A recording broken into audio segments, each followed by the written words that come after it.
പോയ എക്സ്പീരിയൻസ് എങ്ങനെയുണ്ട്? ലൈഫിൽ ഒരൊന്ന് പോയി നോക്കേണ്ടതാണോ അല്ലേ? അത് ഓരോരുത്തരുടെ കയ്യിലിരിപ്പ് പോലെ ഇരിക്കും. ഞാൻ ചോദിക്കുന്നത്, ഇപ്പം നമ്മളിപ്പോൾ അഭിനയിച്ച് ഒരു 2 ദിവസം 3 ദിവസം നിൽക്കും, നമ്മുടെ റിയൽ സ്വഭാവം പുറത്ത് വരുമോ? വരും, അത്യാവശ്യം വരും. ചിലവർ പക്ഷെ വെൽ പ്ലാൻഡ് ആയിട്ടൊക്കെ വരുന്നവരുണ്ട്. അത്രയും ദിവസം അഭിനയിച്ച് നിൽക്കാൻ പറ്റും. ഇതാണ് എല്ലാവരുടെയും ഒരു ചോദ്യം.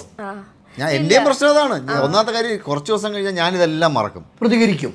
100% പ്രതികരിക്കുകയും ഞാൻ പെട്ടെന്ന് ട്രിഗർ ആവുകയും ചെയ്യും. അങ്ങനെ നിൽക്കാൻ പറ്റുന്ന ഒരൊറ്റ ഗെയിമിനേ ഉള്ളൂ.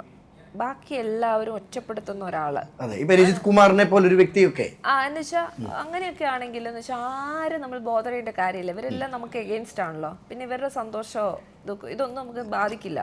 നമുക്ക് അങ്ങനെ നിൽക്കാം. നമ്മുടെ കുറച്ച് ഗെയിമും നല്ല വശങ്ങളും കാണിച്ച് നമുക്ക് വേണ്ടി നിൽക്കാൻ പറ്റും. അല്ലാതെ നമ്മൾ അവിടെ ഒരു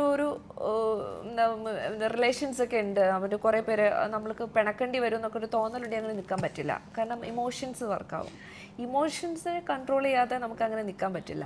അപ്പം എല്ലാവരും നമ്മൾ ഒറ്റപ്പെടുത്തി നമ്മൾ ഗെയിമിനാണ് വന്നത്, ഇവനെ എന്ത് വേണേൽ പറഞ്ഞോട്ടെ ഇരുന്ന്, ഞാൻ എൻ്റെ ഗെയിം പ്ലാനിൽ മാറത്തില്ല, അങ്ങനെയാണ് നിൽക്കാം. ബിഗ് ബോസിന് ശേഷം നഷ്ടപ്പെട്ടത് എന്തൊക്കെയാണ്? നല്ല കഥാപാത്രങ്ങൾ.